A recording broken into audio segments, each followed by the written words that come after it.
dákun jọ̀ọ́ jàre Ọlọ́run wọlé àlùbáríkà àwọn ẹni rẹ̀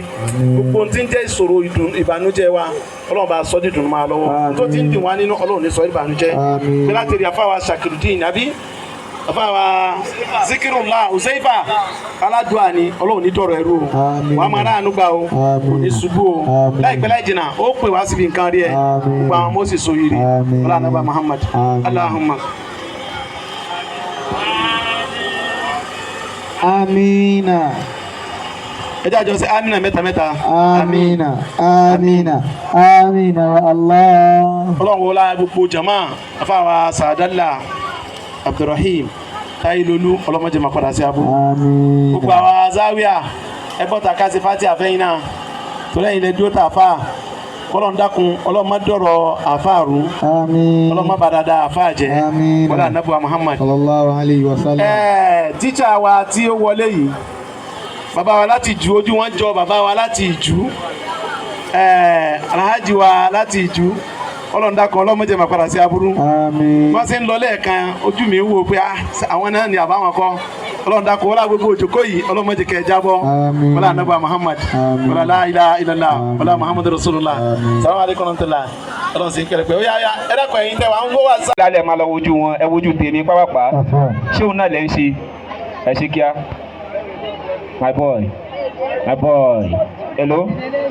student 3,000 transfer how much do you want to give us how much 2,000 naira ẹgbẹ́ lọ́n tó yín fún transfer ó yá take ó máa ṣe transfer 2,000 ó sì máa wọlé sí ẹ dàpọ̀ ẹ máa ṣe hídà rẹ ẹ ń tí kí n wú receive alert ẹ ní sọ ju báwọn lọ náà ó yá bàbá wa ẹ support wọn níwá wọ́ọ̀dù wọn a ti rí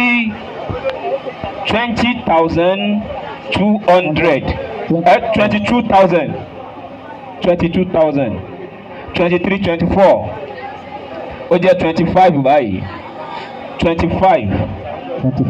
bàbá àdínì dà mo gbọ́dọ̀ mo ṣáà rí wọn ní ìsìn 25 ọ̀yà bàbá àdínì Ọlọ́run ti gbé yín hàn àbí Ọlọ́run ti fi yín hàn kódà kó síbi dẹ́gbàmọ́ àwọn gbọ́dọ̀ wá jáde ni ó jẹ́ olùwà hàn 26,200 àwọn ìyá mi ó jẹ́ 27,200 ó yá sà ẹ fún wa nínú 50 ẹ bá ń wá ni ìgbà tẹ́ ẹ ṣe báyìí no bí a mo ṣe mú bí a bọ̀ ó yá 27,700 ó yá ẹ ló lẹ́yìn fún wa sísà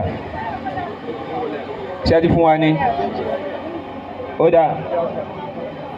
ó ti lọ wọ́n láwọn owó yẹn ti ń lọ ó ti wọlé o masha Allah ó kú èlò 2,500 tó fi lè pé 30,000 2,000 ẹ fún mi 500 ẹ dákun ẹ fún mi 500 náà kó di gbogbo yẹn kó kó ń bẹ̀ náà. 25 ló kù báyìí. ọ̀yà 25 ló kù. a ti rí 500 ó kù 2,000 naira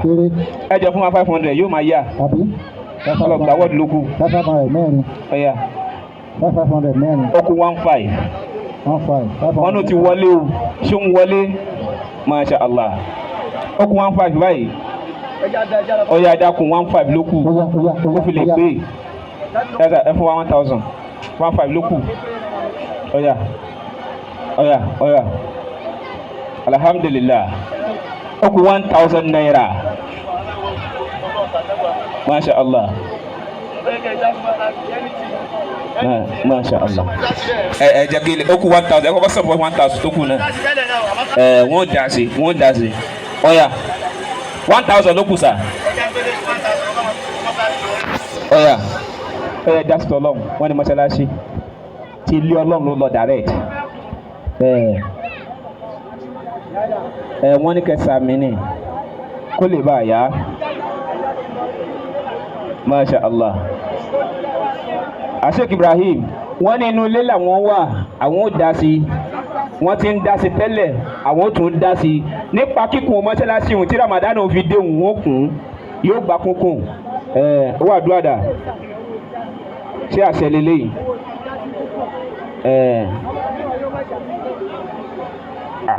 ọ̀yà ẹja jọ dá sí wọ́n ní ká ṣàṣẹ sí mọ́ṣáláṣí afẹ́kùn mọ́ṣáláṣí kí Ramadan ò tó dé àbí bẹ́ẹ̀ kọ́ ni bismillah ọ̀yà ẹ máa ń gbé báfù yẹn.